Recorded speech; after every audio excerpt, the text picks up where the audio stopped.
Hello friends, பானின் store serial இனி வரப்போகிற எபிசோட்ஸ்க்கான review தான் பார்க்க போகிறோம். அடுத்தடுத்த சுவாரஸ்யங்களை தெரிஞ்சுக்கிறதுக்கு இந்த வீடியோவை ஸ்கிப் பண்ணாமல் கடைசி வரைக்கும் பாருங்கள்.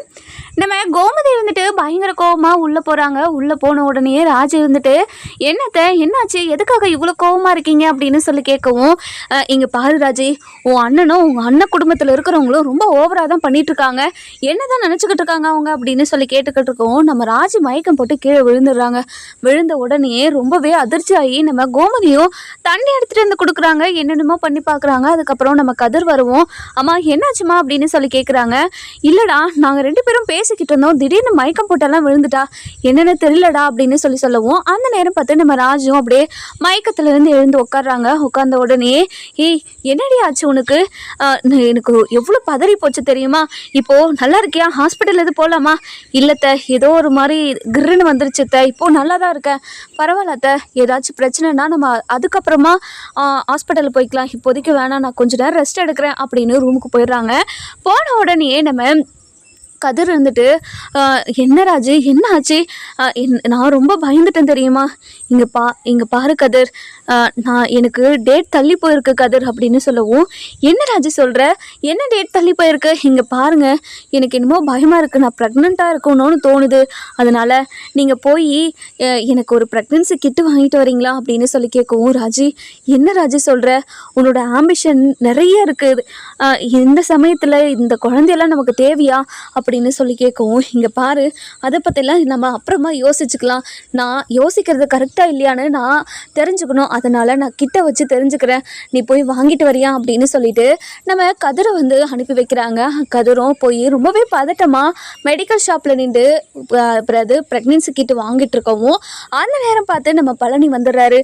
வந்த உடனே என்ன கதிர் என்னாச்சு, என்ன திடீர்னு மெடிக்கல் பக்கம்லாம் வந்திருக்க, யாருக்கு ஏதாவது உடம்பு சரியில்லையா, உனக்கு ஏதாவது ஆச்சா அப்படின்னு சொல்லி கேட்கவும், இல்லை மாமா, அது வந்து அப்படின்னு சொல்லவும், கையில் இருக்கிற கிட்ட பார்த்துடுறாங்க. பார்த்த உடனே கதிர், என்ன கதிர் கிட்டெல்லாம் வாங்கிட்டு போகிற, யாருக்கு, ராஜிக்கா அப்படின்னு சொல்லி கேட்கவும், அது வந்து மாமா, ஆமாம் மாமா அப்படின்னு சொல்லிடுறாங்க. என்ன கதிரை சொல்கிற, ரொம்ப சந்தோஷம், இப்படி ஒரு விஷயத்த கேட்கறதுக்காக தான் அக்காவும் மச்சானும் வெயிட் பண்ணிக்கிட்டு இருக்காங்க, நீ சீக்கிரமாக போய் இந்த விஷயத்த சொல்லு, நான் பின்னாடியே வீட்டுக்கு வரேன் அப்படின்னு சொல்கிறாங்க. சரிங்க மாமா, நானே வீட்டில் சொல்லிக்கிறேன், நீங்கள் எதுவும் வாயை திறக்காதீங்க அப்படின்னு சொல்லவும், சரிடா, நீ இப்படி ஒரு விஷயத்த எல்லாருக்கிட்டையும் சந்தோஷமாக சொல்லணும்னு நினைப்பேன், அதை நான் போய் இப்போ கெடுப்பேனா, கண்டிப்பாக கெடுக்க மாட்டேன், நீ போய் ராஜுக்கிட்டே இதை கொடு அப்படின்னு சொல்லிடுறாங்க. அதுக்கப்புறம் ரொம்பவே பதறி போய் ராஜுக்கிட்ட போய் கொடுக்குறாங்க. கொடுத்த உடனே நம்ம ராஜு போய் பதட்டமாக செக் பண்ணுறாங்க. செக் பண்ண உடனே அதில் ரெட்டை கோடு வந்துட்டு ரொம்ப சந்தோஷப்படுற விஷயத்துக்கு ரொம்ப வருத்தப்பட்டுக்கிட்டு இருக்காங்க ராஜி. அதுக்கப்புறம் நம்ம கதிர்கிட்ட வந்து, கதிர், ஆமாம் கதிர், பாசிட்டிவ் தான் வந்திருக்கு, எனக்கு ரொம்ப ரொம்ப கஷ்டமாக இருக்குது, இப்போ தான் நான் ஐஏஎஸ்ல பாஸே ஆயிருக்கேன், இதுக்கப்புறம் இன்னும் நிறைய படிக்கணும், நிறைய ட்ரைனிங் இருக்குது, ட்ரைனிங் எல்லாம் ப்ரெக்னெண்ட்டாக இருந்தால் பண்ணவே கூடாது, எனக்கு ரொம்ப ரொம்ப கஷ்டமாக இருக்குது கதிர், இவ்வளோ கஷ்டப்பட்டதெல்லாம் வேஸ்ட்டாக போயிடுச்சா அப்படின்னு சொல்லி அழுதுகிட்டு இருக்கவும், அந்த நேரம் பார்த்து நம்ம பழனி வீட்டுக்கு வந்துடுறாரு.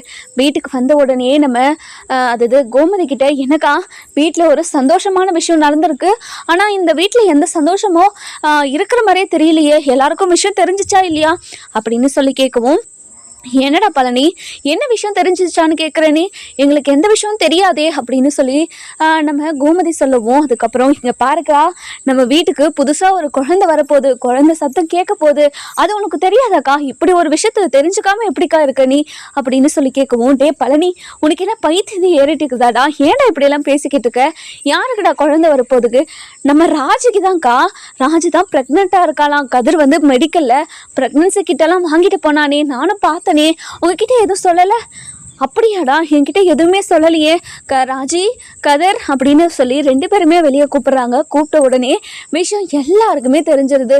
தெரிஞ்ச உடனே பயங்கர சந்தோஷம் நம்ம கதிர். அதுக்கப்புறம் கதிர்ன்ற பாரு நம்ம கோமதி இருந்துட்டு, ராஜி உண்மையா ராஜி அப்படின்னு சொல்லி கேட்கவும், ஆமாத்த அப்படின்னு சொல்லிடுறாங்க. அதுக்கப்புறம் என்ன, இந்த விஷயத்த நம்ம பழனி தன்னோட அண்ணன்கிட்ட சொல்லணும் அப்படின்றதுக்காக முத்துவேல் வீட்டுக்கு போயிட்டு அங்கே இருக்கிற எல்லாருக்கிட்டையும் சொல்லிடுறாங்க, அண்ணே நீ தாத்தா ஆக போகிறேன்னு. இங்கே பாருங்க நீங்கள் பாட்டி ஆக போகிறீங்க, உங்களை தாத்தா பாட்டி ஆக்கிட்டா ராஜி அப்படின்னு சொல்லவும், என்ன தம்பி சொல்கிறீங்க, உண்மையாவா, என்னோட பொண்ணு மாசமாக இருக்காளா அப்படின்னு சொல்லி கேட்கவும், ஆமாம் ராஜி மாசமாக தான் இருக்கா. இந்த விஷயத்த உங்ககிட்ட சந்தோஷமாக சொல்லலாம்னு நினச்சிருப்பா, ஆனால் என்னால் தான் உங்ககிட்ட சொல்லாமல் இருக்க முடியலையா, அதான் ஓடி வந்து சொல்லிட்டேன். அப்படியா, நான் இப்போவே அவளை பார்க்கணும், நம்ம அங்கே போயிட்டு வந்துடலாமாங்க அப்படின்னு சொல்லி நம்ம வடிவு கேட்கவும், வா என்ன வடிவு கேட்குற, வா வடிவு நம்ம போயிட்டு வருவோம் அப்படின்னு சொல்லிட்டு பக்கத்து வீட்டுக்கு ஸ்வீட்ஸ் எல்லாம் வாங்கிட்டு நம்ம ராஜியை பார்க்கறதுக்காக முத்துவேலும் வடிவம் வராங்க. வந்த உடனே நம்ம வடிவம் இருந்துட்டு ராஜியை கட்டி பிடிச்சிக்கிட்டு, ராஜி எத்தனை நாளாக இப்படி ஒரு விஷயத்த சொல்ல மாட்டேன்னு நினச்சி நான் எத்தனை நாள் ஏங்கியிருக்கேன் தெரியுமா, ஆனால் இப்படி ஒரு விஷயத்த சொல்லிட்டு ரொம்ப சந்தோஷமாக இருக்குது, இந்த சந்தோஷத்தை சொல்கிறதுக்கே அளவே இல்லை, அவ்வளோ சந்தோஷமாக இருக்குது தெரியுமா அப்படின்னு சொல்கிறாங்க. இது கேட்ட உடனே நம்ம ராஜுக்கு ஒரு மாதிரி கஷ்டமாயிடுது. அதுக்கப்புறம் நம்ம முத்துவேலும் ரொம்ப சந்தோஷமாக பேசிக்கிட்டு இருக்கோம். அந்த நேரம் பார்த்து நம்ம வடிவு இருந்துட்டு, எங்கள் பொண்ணை நாங்கள் இப்போவே வீட்டுக்கு கூட்டிகிட்டு போகலாமா அப்படின்னு சொல்லவும், இதை கேட்ட பாண்டியன் இருந்துட்டு, இங்கே பாருங்கள், முறையாக 5 மாதம் இல்லை 7 மாதம் 9 மாதத்தில் தான் வளகாப்பு பண்ணி கூட்டிகிட்டு போவாங்க, இப்போவே கூட்டிகிட்டு போகணுன்னு அவசியம் இல்லை, இப்போதைக்கு நீங்கள் சும்மா கூட்டிகிட்டு போகிறதுனா கூட்டிகிட்டு போங்க, முறைப்படி நாங்கள் வளகாப்பு வச்சு 7ஆம் மாதம் இல்லை 9ஆம் மாதம் அனுப்பி விடுறோம் அப்படின்னு சொல்கிறாங்க. இதை கேட்ட உடனே ரொம்பவே சந்தோஷப்படுறாங்க வீட்டில் இருக்கிற எல்லாரும். ஆனால் கதிர் ராஜி தவிர எல்லாருமே ரொம்ப சந்தோஷமாக இருக்காங்க. அதுக்கப்புறம் எல்லாருமே பேசிட்டு வீட்டுக்கு போனதுக்கப்புறம் நம்ம கதிரும் ராஜி ரூம்குள்ளே போயிட்டு, இங்கே பாரு கதிர், அவ்வளோதான், என்னோட ஆம்பிஷன் எல்லாமே போச்சு, நீ எனக்காக பட்ட கஷ்டம் எல்லாமே போச்சு, இனிமேல் நான் என்னால் எதுவுமே பண்ண முடியாது, என்னோட குழந்தைக்காக எல்லாத்தையுமே நான் சாக்ரிஃபைஸ் பண்ணி தான் ஆகணும், இனிமேல் எனக்கு எதுவுமே வேண்டாம் அப்படின்னு சொல்லி பயங்கரமாக அழுதுகிட்டே இருக்கவும், இங்கே பாரு ராஜி, நமக்கு இந்த குழந்தை வேண்டாம், நம்ம குழந்தை மெதுவாக பெற்றுக்கலாம், இந்த குழந்தைய நம்ம அபார்ட் பண்ணிடலாம் அப்படின்னு சொல்லவும், கதிர் என்ன கதிர் சொல்கிற, வீட்டுக்கு இந்த விஷயம் தெரியாமல் இருந்தால் கூட பரவாயில்ல, எல்லாருக்குமே இந்த விஷயம் தெரிஞ்சதுக்கப்புறம் எப்படி கதிர் என்னால் இந்த விஷயத்த பண்ண முடியும், கண்டிப்பாக இப்படி ஒரு விஷயத்த என்னால் பண்ண முடியாது கதிர், இப்படியெல்லாம் சொல்லாத கதிர் அப்படின்னு சொல்லவும், இதை கேட்ட உடனே பயங்கர அதிர்ச்சியில் நம்ம ராஜி என்னென்னமோ பேசிக்கிட்டு இருக்காங்க. இங்கே பாரு ராஜி, உன்னோட ஆம்பிஷன் தான் உனக்கு முக்கியம், நீ சின்ன வயசுலேருந்தே ஆசைப்பட்ட ஒரு விஷயம், இப்போ வந்த குழந்தைக்காக நீ எல்லாத்தையும் சாக்ரிஃபைஸ் பண்ணணுன்ற அவசியம் கிடையவே கிடையாது அப்படின்னு எவ்வளவோ பேசி நம்ம ராஜியோட மனசை மாற்றி அதுக்கப்புறம் ஹாஸ்பிட்டலுக்கு கூட்டிகிட்டு போகிறாங்க. கூட்டிகிட்டு போய் டாக்டர்கிட்ட சொல்கிறாங்க. டாக்டரும் எவ்வளவோ அட்வைஸ் பண்ணுறாங்க, இந்த குழந்தைய வச்சுக்கோங்க அப்படின்னு. ஆனால் நம்ம கதிர் எதுவுமே கேட்காம, ராஜி பேச்சையும் கேட்காம இந்த குழந்தைய அபார்ட் பண்ணி தான் ஆகணும்னு சொல்லிட்டு நம்ம ராஜுக்கு அபார்ட் பண்ணி கூட்டிகிட்டு வந்துடுறாங்க. வந்த உடனே நம்ம கதிர் இருந்துட்டு வீட்டில் இருக்கிற எல்லாருக்கிட்டையும் சொல்லிடணும் அப்படின்றதுக்காக எல்லாரும் வரணும் அப்படின்னு வெயிட் பண்ணிக்கிட்டு இருக்காங்க. அதுக்கப்புறம் நம்ம கோமதி இருந்துட்டு, இங்கே பாரு கதிர், நான் இன்றைக்கி பாயசம் செஞ்சுட்டேன், ராஜுக்கு பிடிச்ச எல்லாத்தையுமே செஞ்சு வச்சுருக்கேன், எல்லாமே ராஜியை சாப்பிட சொல்லு, இனிமேல் ராஜி எங்கேயுமே போகக்கூடாது, ராஜி வீட்டிலே இருக்கணும், அவள் கால் தரையில் கூட படவே கூடாது, நான் தான் எல்லா வேலையுமே பார்ப்பேன் அப்படின்னு சொல்லிக்கிட்டு இருக்காங்க. இதெல்லாம் கேட்டுக்கிட்டு இருந்தேன் நம்ம ராஜி ஒரு மாதிரி சோகமாக இருக்கிறத பார்த்த மீனா இருந்துட்டு, என்னாச்சு ராஜிமா, என்னாச்சு, ரொம்ப டல்லாக இருக்கே அப்படின்னு சொல்லி கேட்கவும், அது இல்லைக்கா, அது ஒன்றும் இல்லைக்கா அப்படின்னு சொல்கிறாங்க. இங்கே பாருங்கள், எல்லாருக்கும் ஒரு விஷயம் சொல்கிறேன் கேட்டுக்கோங்க அப்படின்னு சொல்லி நம்ம கதிர் இருந்துட்டு பேச ஸ்டார்ட் பண்ணுறாரு. என்னடா எவ்வளோ பெரிய விஷயம் நடந்திருக்கு, ஆனால் நீ இந்த விஷயத்தில் சந்தோஷமே இல்லாத மாதிரி இருக்க, என்னடா ஆச்சு அப்படின்னு நம்ம பாண்டியன் கதிரை பார்த்து கேட்கவும், இங்கே பாருங்கப்பா, இப்போதைக்கு எங்களுக்கு குழந்தெல்லாம் வேண்டாப்பா, அதனால் இந்த குழந்தைய நாங்கள் அப்படின்னு சொல்கிறதுக்குள்ளேயே நம்ம கோமதியும் அதுக்கப்புறம் நம்ம பாண்டியனும் ரொம்பவே கோவமாக, இங்கே பாரு கதிர், நீ இந்த குழந்தைய வேண்டான்னு சொல்லிட்டேன், அவ்வளோதான், தெரிஞ்சுக்கோ, இங்கே பாரு, குழந்தை உண்டாயிடுச்சு, இதுக்கப்புறம் அந்த குழந்தைய எதுவுமே பண்ண முடியாது, பண்ணவும் கூடாது, அது ரொம்ப பெரிய தப்பு அப்படின்னு சொல்கிறாங்க. இல்லைம்மா, நான் ராஜியை கூட்டிகிட்டு போய் நான் ராஜிக்கு அபார்ட் பண்ணிட்டு வந்துட்டேம்மா, அவளுக்கு இப்போதைக்கு அவள் இப்போ இருக்கிற நிலைமைக்கு அவளுக்கு குழந்தெல்லாம் வேண்டாமா, அவள் இன்னும் நிறைய சாதிக்கணும், ஆசைப்பட்டதை அடையிற வரைக்கும் அவளுக்கு இந்த குழந்தைலாம் வேண்டாமா? அவள் இன்னும் எவ்வளோ சாதிக்க வேண்டியது இருக்குது. அதுக்குள்ளே ஒரு குழந்தை குட்டின்னு உண்டாயிடுச்சுன்னா அவள் ஆசைப்பட்டது எதுவுமே செய்ய முடியாதுமா. அதனால தான் அவளோட ஆம்பிஷனுக்காகவும் அவளோட வாழ்க்கைக்காகவும் நான் இப்படி ஒரு முடிவெடுத்து இது பண்ணிட்டு வந்துட்டேம்மா அப்படின்னு சொல்லவும், இதை கேட்ட கோமதிக்கு அப்படியே பயங்கரமாக ஷாக் ஆகிடுது. எவ்வளோ சந்தோஷமான விஷயம் சொன்னாங்களோ அதை விட டபுள் மடங்காக ஒரு இடியை இறக்கிட்டாங்க நம்ம கோமதி மேலே. நம்ம கோமதி ராஜுக்கிட்ட போயிட்டு, ராஜி என்ன ராஜி, கதிர் என்னென்னமோ சொல்லிக்கிட்டு இருக்கான், அதெல்லாம் உண்மையா அப்படின்னு சொல்லி கேட்கவும், அத்தை அது வந்து அத்தை, ஆமாம் அத்தை, கதிர்கிட்ட நான் எவ்வளவோ சொல்லி பார்த்தேன். ஆனால் கதிர் எதுவுமே நான் சொல்கிறத புரிஞ்சுக்காம இப்படி பண்ண வச்சுட்டான் அப்படின்னு சொல்கிறாங்க. என்ன ராஜி சொல்கிற அப்படின்னு கண்ணத்திலே பல்லார்னு ஒரு அரைஞ்சிட்டு, இங்கே பாருடி, என்னடி பேசிக்கிட்டு இருக்க, நீ என்ன பேசிக்கிட்டு இருக்க, ஒரு குழந்தை உண்டாகிறது, ஒரு குழந்தை வரணும் கிடைக்கிறது எவ்வளோ பெரிய விஷயம்னு தெரியுமாடி உனக்கு? குழந்தையோட அருமை உனக்கு தெரியுமாடி? குழந்தையோட அருமை தெரியாமல் இப்படி ஒரு காரியத்தை பண்ணிட்டு வந்து நிற்கிறீங்க, உங்களுக்கெல்லாம் அசிங்கமாக இல்லையா, அவமானமாக இல்லையா அப்படின்னு கண்டபடி நம்ம ராஜி இருந்துட்டு பேசிக்கிட்டே இருக்கவும், நம்ம ராஜு பயங்கரமாக அழுதுகிட்டே இருக்காங்க. இங்கே பாருடி, உன்னோட குழந்தையோட உன்னோட ஆம்பிஷன் தான் உனக்கு முக்கியமாக போச்சா? நீ போலீஸ் ஆகி என்னடி என்ன கிழிக்க போறேன்னு கேட்குற? சம்பாதிச்சு என்ன பண்ண போற? இங்கே பாருடி, குழந்தை வருமாடி, நீ கொஞ்ச நாள் கழிச்சு குழந்தை பெற்றுக்கலான்னு சொல்லுவேன். ஆனால் அந்த குழந்தை வரம் கிடைக்க மாடி உனக்கு, அந்த குழந்தை வரம் கிடைக்க மாடி, சொல்லுடி, எதுக்காகடி இப்படி பண்ணிட்டு வந்திருக்க? இந்த விஷயத்த உங்கள் அப்பாவோ உங்கள் அம்மாவோ கேட்டால் எவ்வளோ கஷ்டப்படுவாங்க, ஏன்டி இப்படியெல்லாம் பண்ணி தொலைச்ச அப்படின்னு சொல்லி ரொம்பவே அழுதுகிட்டே கேட்கவும், நம்ம ராஜுக்கு என்ன பதில் சொல்கிறதுனே தெரியல. நம்ம மீனா இருந்துட்டு ராஜுக்கிட்ட வந்து, ராஜி என்ன விஷயம் செய்கிறதா இருந்தாலையோ என்கிட்ட ஒரு வார்த்தை சொல்லிட்டு தானே செய்வேன், ஏன் ராஜா இந்த விஷயத்த என்கிட்ட சொல்லலை? இங்கே பாருங்கக்கா, நான் கதிர்கிட்ட எவ்வளவோ சொன்னேன், இந்த விஷயம் வீட்டுக்கு தெரிஞ்சதுனால நம்ம இப்படி ஒரு விஷயத்த பண்ணக்கூடாது, இது தப்பு அப்படின்னு நான் எவ்வளவோ சொல்லி பார்த்தேன். ஆனால் என்னோட ஆம்பிஷனும் என்னோட கெரியரும் தான் முக்கியம் அப்படின்னு கதிர் எல்லாத்தையுமே விட்டுட்டு இப்போ எனக்காக இப்படி ஒரு முடிவு எடுத்து இப்படி பண்ணிட்டான். நான் என்னக்கா பண்ணுவேன்? இங்கே பாரு ராஜி, இப்படியெல்லாம் சொல்கிறது ரொம்ப பெரிய தப்பு. நீ சம்மதிச்சா மட்டும்தான் டாக்டர் எல்லாத்தையுமே பண்ணுவாங்க, நீ எதுக்காக இந்த ஒரு விஷயத்துக்கு சம்மதிச்ச? இது தப்பா தெரியலையா உனக்கு அப்படின்னு சொல்லி கேட்கவும், இதை கேட்ட உடனே இங்கே பாருங்கக்கா, நான் என்னக்கா பண்ணுவேன் அப்படின்னு சொல்லி பேசிக்கிட்டு இருக்காங்க. அந்த நேரம் பார்த்து நம்ம கதிரோட அம்மாவும் அப்பாவும், அதாவது வடிவு, நம்ம முத்துவேல், இவங்க 2 பேருமே வீட்டுக்கு வராங்க. வீட்டுக்கு வந்த உடனே வீட்டில் எல்லா பிரச்சனையாக இருக்கிறத பார்த்துட்டு ரொம்பவே பதறி போய், என்னாச்சு கோமதி, என்னாச்சு அப்படின்னு சொல்லி கேட்குவோம். அண்ணி வாங்க அண்ணி, இங்கே பாருங்கள், உங்கள் பொண்ணு என்ன காரியத்தை பண்ணிட்டு வந்து நிற்கிறான்னு பாருங்கள், வாங்க.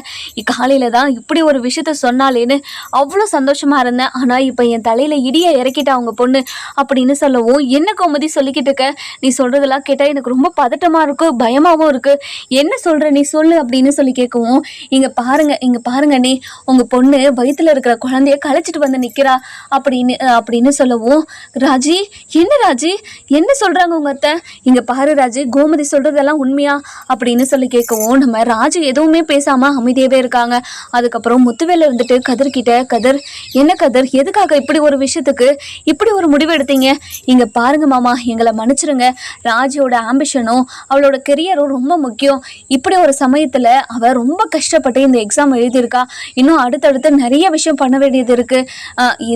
இதுக்கிடையிலலாம் இப்படி ஒரு குழந்தை வேண்டாம் மாமா, அதனால தான் மாமா நான் இப்படி ஒரு முடிவு எடுத்தேன். இப்படி ஒரு முடிவு எடுத்தது தப்புன்னு எனக்கு தெரியும், ஆனால் இப்படி ஒரு சான்ஸை விட்டுட்டா கண்டிப்பாக அவளுக்கு வேறு சான்ஸ் கிடைக்காது. அதுவும் வயசும் ஏறிக்கிட்டே இருக்குது இல்லை, அவளோட ஆசையை வயசுக்குள்ளே நிறைவேற்றிக்கிட்டா தானே உண்டு. அவளோட சின்ன வயசுலேருந்து இருக்கிற ஆசையை குழந்தைக்காக எதுக்காக சாக்ரிஃபைஸ் பண்ணணும், அதுக்காக தான் மாமா இப்படி ஒரு விஷயத்த பண்ணேன்.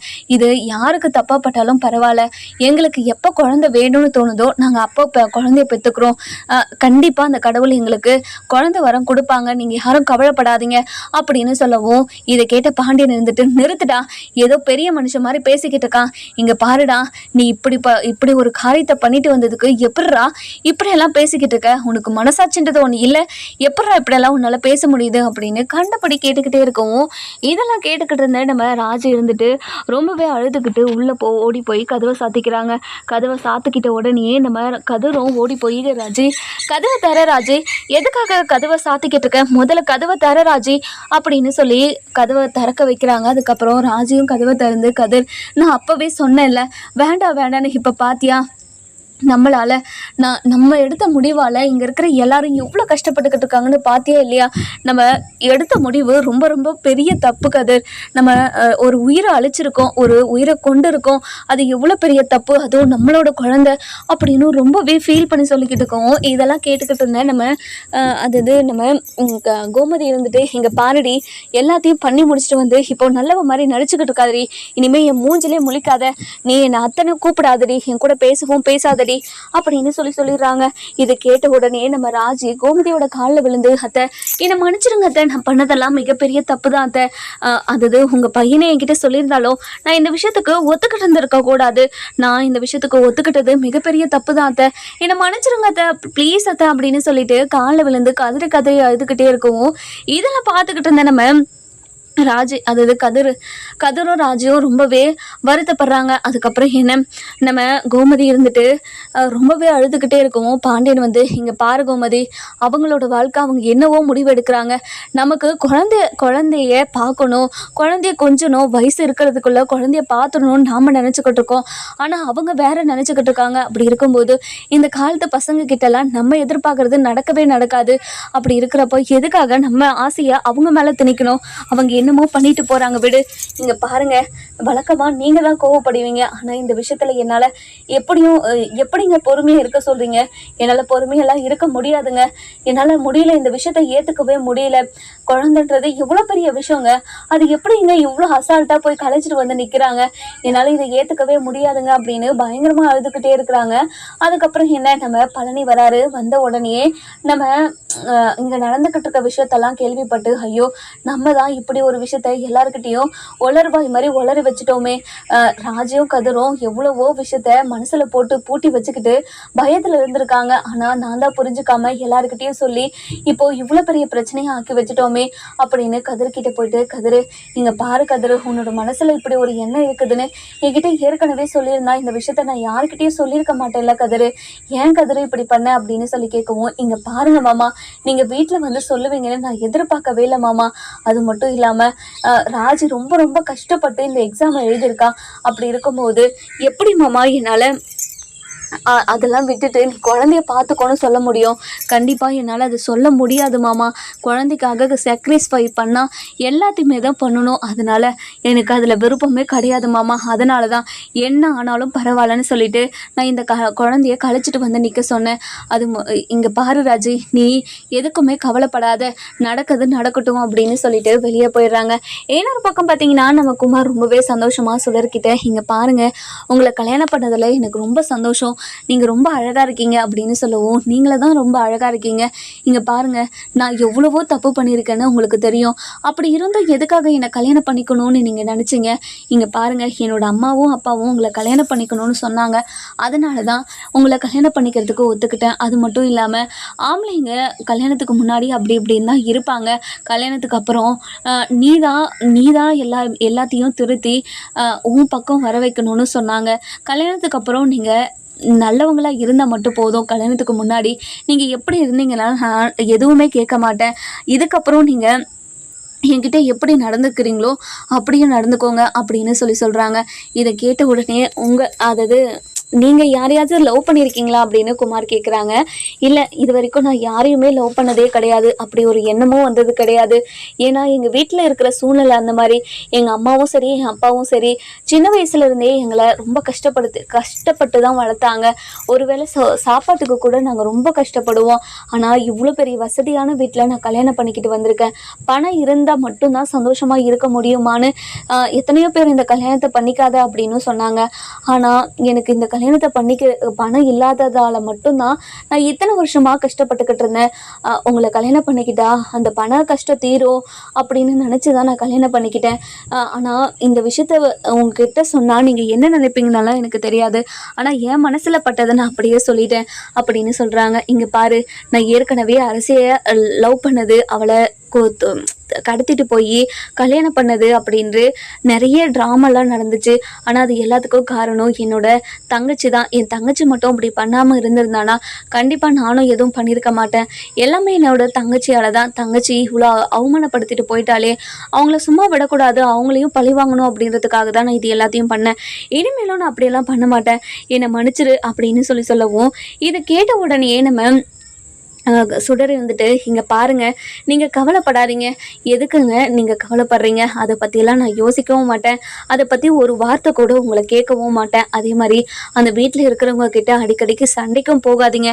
நம்ம வாழ்க்கை நம்ம உண்டு, நம்ம சந்தோஷமாக இருப்போமே. யார் சந்தோஷமாக இருந்தால் என்ன, இல்லைன்னா என்ன, அதை பற்றி கவலைப்படைய வேண்டிய அவசியம் நமக்கு இல்லை. நம்ம வாழ்க்கையை நம்ம சந்தோஷமாக வாழ்கிறத மட்டும்தான் பார்க்கணும் அப்படின்னு சொல்கிறாங்க. இங்கே பாரு, இனிமேல் உன்னை சந்தோஷமாக பார்த்துக்கிறது மட்டும்தான் என்னோட வேலை. அரசியை கல்யாணம் பண்ணிக்கிட்டு அவளை ராணி மாதிரி வச்சு பார்த்துக்கணும்னு ஆசைப்பட்டேன். ஆனால் அது நடக்கலை. ஆனால் கண்டிப்பாக உன்னை என் மகாராணி போல் வச்சு காப்பாற்றுவேன். நீ கவலையப்படாத. உங்கள் வீட்டில் அதை வாங்கிட்டு வா, இதை வாங்கிட்டு வான்னு நான் ஒரு நாளும் கேட்கவே மாட்டேன். அதே மாதிரி உங்கள் அப்பாவும் அம்மாவும் அடிக்கடிக்கு இங்கே வரக்கூடாது. ஏன்னா உங்கள் அப்பாவும் அம்மாவும் அவங்க பேசுகிற டோனு எதுவுமே சரியில்லை. அவங்கள எனக்கு சுத்தமாக பிடிக்கல.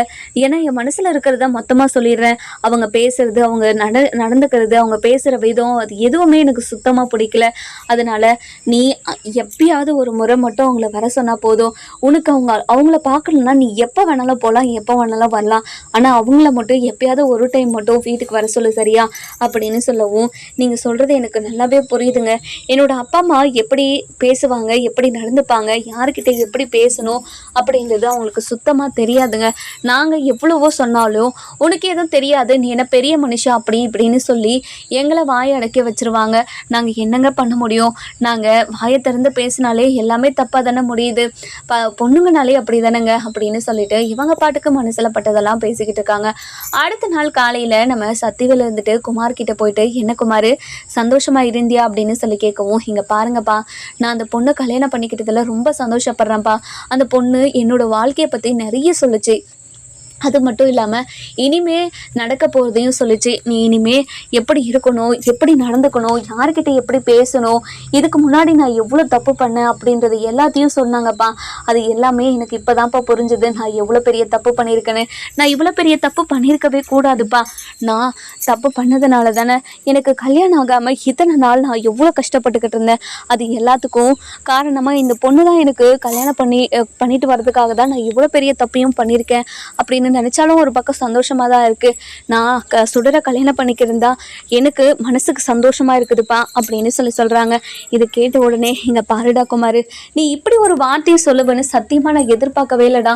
எனக்கு எவ்வளோ சந்தோஷமாக இருக்குது தெரியுமா? இந்த சந்தோஷத்தை சொல்கிறதுக்கு அளவே கிடையாதுடா. நீ சந்தோஷமாக இருக்கணும், உன்னோட வாழ்க்கையில் ஒரு கல்யாணம் நடந்து நீ சந்தோஷமாக இருக்க அப்படின்றத உன்னோட வாயால் கேட்க மாட்டேனான்னு நினச்சி ஏங்காத நாளே கிடையாதுடா. நீ இப்போ உன்னோட வாயாலேயே சந்தோஷமா இருக்குன்னு சொல்லிட்டேல்ல, அதுவே எனக்கு ரொம்ப ரொம்ப சந்தோஷமா இருக்குதா. இந்த சந்தோஷத்தை சொல்றதுக்கு அளவே இல்லடா. அவ்வளோ சந்தோஷமா இருக்கேன்டா அப்படி இப்படின்னு சொல்லிக்கிட்டே இருக்காங்க. அதுக்கப்புறம் நம்ம ராஜி இருந்துட்டு ரொம்பவே அழுதுகிட்டே உட்காந்துக்கிட்டு இருக்காங்க. அதுக்கப்புறம் மீனா இருந்துட்டு, இங்கே பாரு ராஜி, நடந்ததே நினச்சி இப்படி அழுதுகிட்டே இருந்தா என்ன ஆகும் சொல்லு. இந்த மாதிரி நடந்ததே நினச்சிக்கிட்டு இருக்காது சரியா அப்படின்னு சொல்லவும், இது கேட்ட உடனே நம்ம ராஜி இருந்துட்டு ரொம்பவே அழுதுகிட்டேன், இங்கே பாருங்கக்கா, நான் எதுவுமே வேணும்னு பண்ணலை. கதிர்கிட்ட நான் எவ்வளவோ பேசி பார்த்தேன். ஆனால் கதிர் எவ்வளோ கஷ்டப்பட்டு எக்ஸாம் எல்லாம் எழுதியிருக்கேன். இனிமேல் அது வீணாக ஆகிடக்கூடாதுன்றதுக்காக தான் இப்படியெல்லாம் என்ன நினச்சி மட்டும்தான் இது எல்லாத்தையுமே பண்ணா. அது மட்டும் இல்லாமல் நான் எவ்வளவோ சொல்லி பார்த்தேங்க்கா. ஆனால் வீட்டில் இருக்கிறவங்க யாருமே என்னையும் சரி கதிரையும் சரி புரிஞ்சுக்கவே மாட்டேங்கிறாங்க.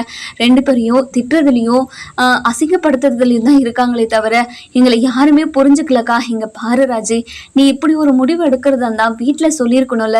வீட்டில் இருக்கிறவங்க கிட்ட எல்லாம் புரிய வச்சு அதுக்கப்புறம் ஒரு முடிவு எடுத்திருந்தா கண்டிப்பாக எல்லாருக்கும் ஒரு மனசுக்கு நிம்மதியாக இருந்திருக்கும். நீங்கள் பாட்டுக்கு போய் ஒரு முடிவு எடுத்து இது எல்லாத்தையும் பண்ணிட்டு வந்துட்டா வீட்டில் இருக்கிறவங்களும் கஷ்டப்படுவாங்கல்ல.